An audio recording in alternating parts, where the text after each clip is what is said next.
আজরাইল আল্লাহর হুকুমের ইন্তজাম। আল্লাহ পাক যখন বলে আজরাইল যাও অমুক গ্রামে অমুকের সন্তানকে জান কবজ করে নিয়ে আসো, যাও যাও।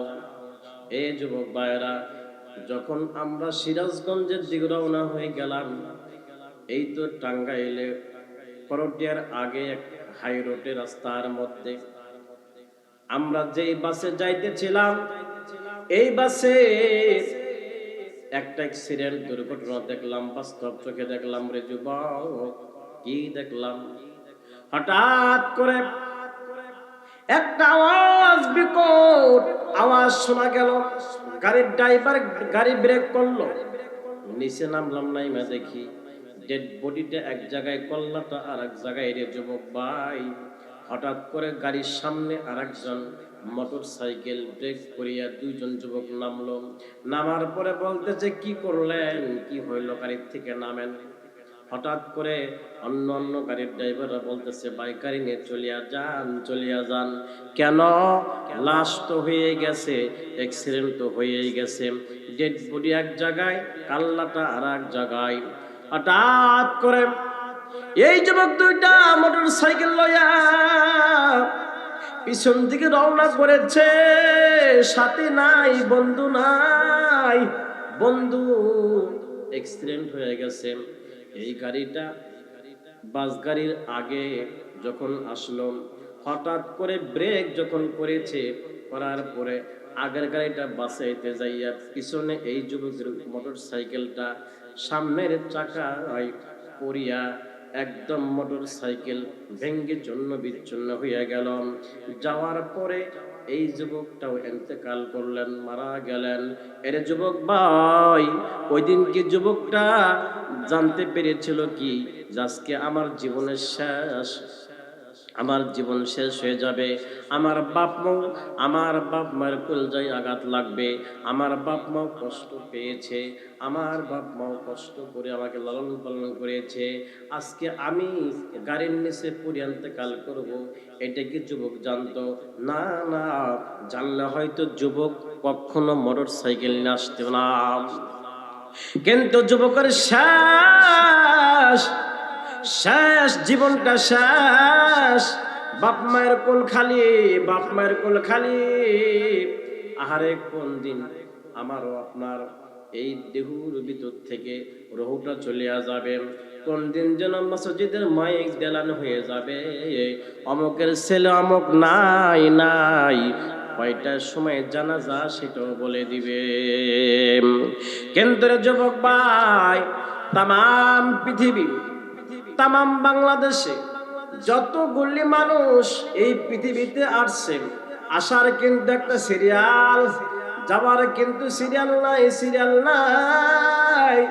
বাবার আগে ছেলে চলিয়া যায়, মার আগে ছেলে চলিয়া যায়, আবার ছেলের আগে মা চলিয়া যায়, বাবাও চলিয়া যায়। এ যুবক ভাই, অন্ধকার কবরে কি নিয়ে যাবাম?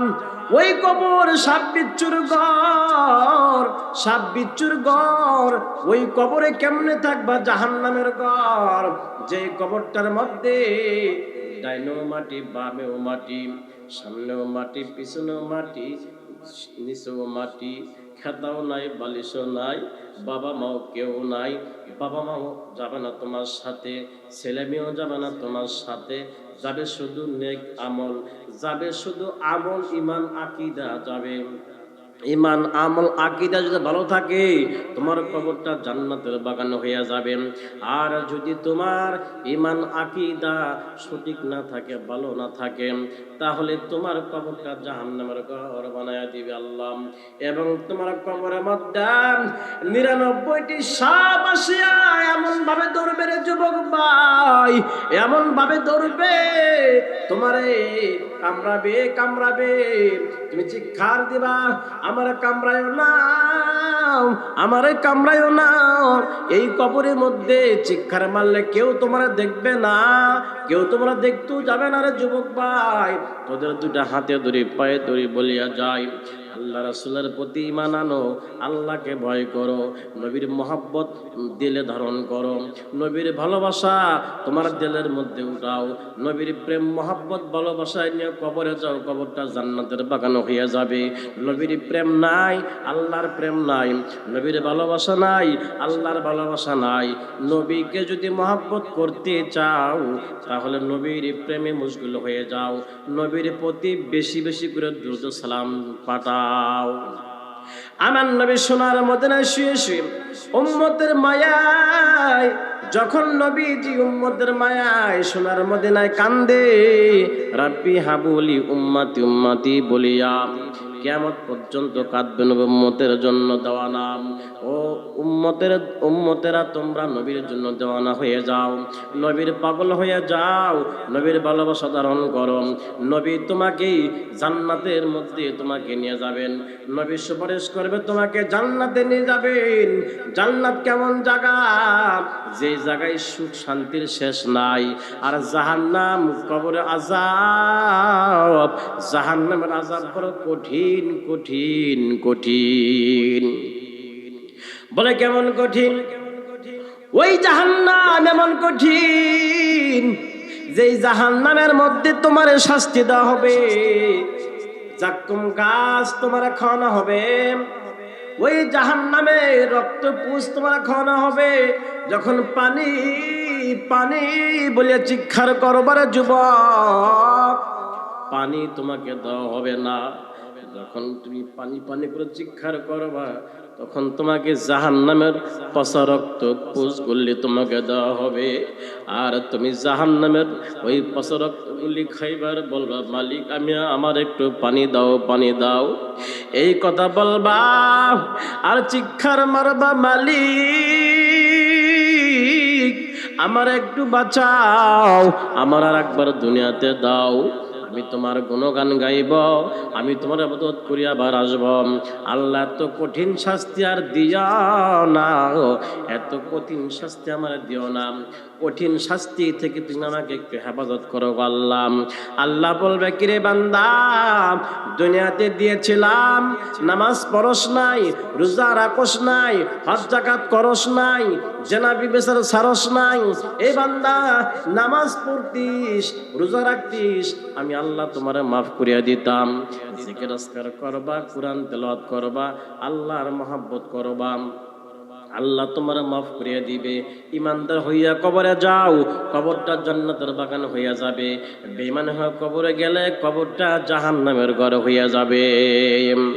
এই জন্য যুবক ভাই, আমি তোমাদের দুইটা হাতে ধরি, পায়ে ধরে বলিয়া যাই, আমার আল্লাহ পাকের দরবারে বেশি বেশি করে কান্নাকাটি করবা। আল্লাহ তোমারে কান্নাকাটির মাধ্যমে চোখের পানি যখন তোমার নাকের আগে আসবে, আল্লাহ পাক বান্দারে আর কান্দিস না, আমি আল্লাহ তাআলা তোমার চোখের পানির খাতিরে জিন্দেগীর সমস্ত গুনাহ খাতা মাফ করে দিলাম। গভীর রজনীতে যখন মানুষ কান্নাকাটি করে, আল্লাহর দরবারে আল্লাহ পাক বলে, বান্দারে যখন তুমি চোখের পানি ছাড়িয়া আমি আল্লাহর দরবারে কান্নাকাটি করো রে বান্দা, এরে বান্দা, আমি আল্লাহকে যখন আল্লাহ বলিয়া ডাক দেস, আমি আল্লাহ তাআলা সঙ্গে সঙ্গে তোমার জীবনের সমস্ত গুনাহ মাফ করিয়ে দেই। এ যুবক ভাইরে, আমি তোদের দুইটা পাও ধরে বলিয়া যাই, কোন দিন যেন মওত আসা যায়, কোন দিন যেন মালাকুল মওত তোমার বাড়িতে হাজির হয়ে যায়। কবে কে মারা যাবে, কখন মারা যাবে কেউ জানে না, জানে একমাত্র আমার আল্লাহ। আল্লাহ পাক কয়, বান্দারে আমি আল্লাহ কার নামে কখন মওত পাঠিয়ে দিই কেউ বলতে পারবা না। এরে বান্দা, বেশি বেশি করে আল্লাহর নাম জপো, আল্লাহর জিকির করো, কোরআন তেলাওয়াত করো, তাসবিহ তাহলিল পাঠ করো রে বান্দা। এ যুবক ভাই রে, আল্লাহ পাক বলে, কি রে বান্দা, যত গুনাহ করছো না কেন, গভীর রজনীতে ওযু করিয়া মসজিদে যাইয়া দুইটা চোখের পানি ছাড়িয়া কান্দাও, আর মালিকের কাছে দোয়া করো, মালিক জীবনে কত গুনাহ করলাম, কত জেনা করলাম, কত অন্যায় করলাম, আমি জানি আর তুমি জানো, পৃথিবীর আর কেউ জানে না। বান্দা যখন বিনয়ের সাথে, আদবের সাথে, মহব্বতে, ইশকে ফানাফিল্লা হইয়া চোখের পানি সারিয়া কান্নাকাটি করিয়া বলবে, রব্বুল আলামিন তুমি আমার রব, তুমি আমার আল্লাহ, তুমি আমার বানাইছ, তুমি আমার রিজিক দাতা গো আল্লাহ, আমি গুনাহ করেছি, আমি জিনা করেছি, এটা তুমি জানো আর আমি জানি, আর কেউ জানে না গো আল্লাহ। আল্লাহ মেহেরবানি করে মাফ করিয়া দাও, তুমি মাফ না করলে আমি কার কাছে যাব? আল্লাহ পাকের দরবারে যখন কোনো বান্দা কান্নাকাটি করে, ও বান্দা কেন কান্দোস? আল্লাহ যখন বান্দাকে জিজ্ঞাসা করবে কেন কান্দোস, বান্দা বলবে, আল্লাহ আমি গুনাহ করেছি, অনুতপ্ত হয়েছি, আর গুনাহ করব না, আর জিনা করব না, অন্যায় করব না, মিথ্যা কথা বলবো না, 5 ওয়াক্ত নামাজ পড়ব, কোরআন তেলাওয়াত করব, হালাল খাবো, হারাম খাবো না, হালাল উপার্জন করব, হারামকে বর্জন করব। এরে দুনিয়ার মানুষ, আল্লাহ পাক দুনিয়াতে পাঠাইছেন তোমাকে তার ইবাদত করার জন্য। আল্লাহ পাকে সেজদা করো, আল্লাহ পাকের কাছে তুমি চাও, আল্লাহ তোমারে দিবেন। এরে দুনিয়ার মানুষ, দুনিয়ার বান্দারা, আল্লাহ পাকে দুনিয়াটা বানাইছে, খামাখা বানান নাই। আল্লাহ পাক দুনিয়ার মধ্যে বান্দাকে সৃষ্টি করেছেন তার দাসত্ব করার জন্য, তার গোলামি করার জন্য। এই বান্দা, আজকে আমি আল্লাহকে বাদ দিয়া তুমি অগ্নি পূজা করো, গাছ পূজা করো, মূর্তি পূজা করো, না না, কোনো পূজা করে লাভ নাই, কোনো পূজা কাজ আসবে না রে বান্দা। এরে বান্দা, আমি আল্লাহ পাক রহমান, আমি আল্লাহ রহিম, আমি আল্লাহ পাকের কাছে চাও, আমি আল্লাহ দিয়ে দিব। বলতেছিলাম ওই যুবকটা আল্লাহর দরবারে কান্নাকাটি করে, আল্লাহ পাকের কাছে কান্নাকাটি করে। আল্লাহ পাক কয়, হে যুবক কেন কান্নাকাটি করো, কিসের জন্য কান্নাকাটি করো?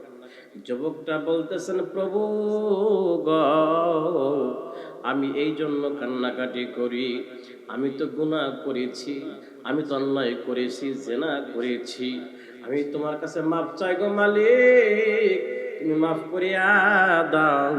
কারণ কোন দিন যেন মৌত আসা যায়, কোন দিন যেন আমার এই দেহ, আমার এই বডিতে মাইতের কাপড় আসে, সাদা কাপড়, মার্কিন কাপড় এসে যায়।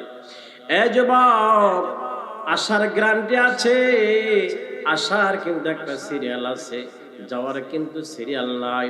সন্তানের আগে মা চলিয়া যায়, মার আগে সন্তান চলিয়া যায়। এই যুবক ভাইরা, বাস্তব একটা ঘটনা তোমাদের সামনে বলতে চাই। এই দুনিয়ার বান্দারা, শোনো শোনো শোনো, আল্লাহ পাক দুনিয়ার মধ্যে কে আগে যাবে, কে পরে যাবে, কে কখন মরবে কেউ জানতে পারে না, কেউ জানে না। আল্লাহ পাক জানেন। আল্লাহ পাক জানার পরে আজরাইলকে পাঠাইয়া দেন। আজরাইলকে যখন বলা, আজরাইল যাও যাও, আমার বান্দার জান কবজ করে নিয়ে আসো।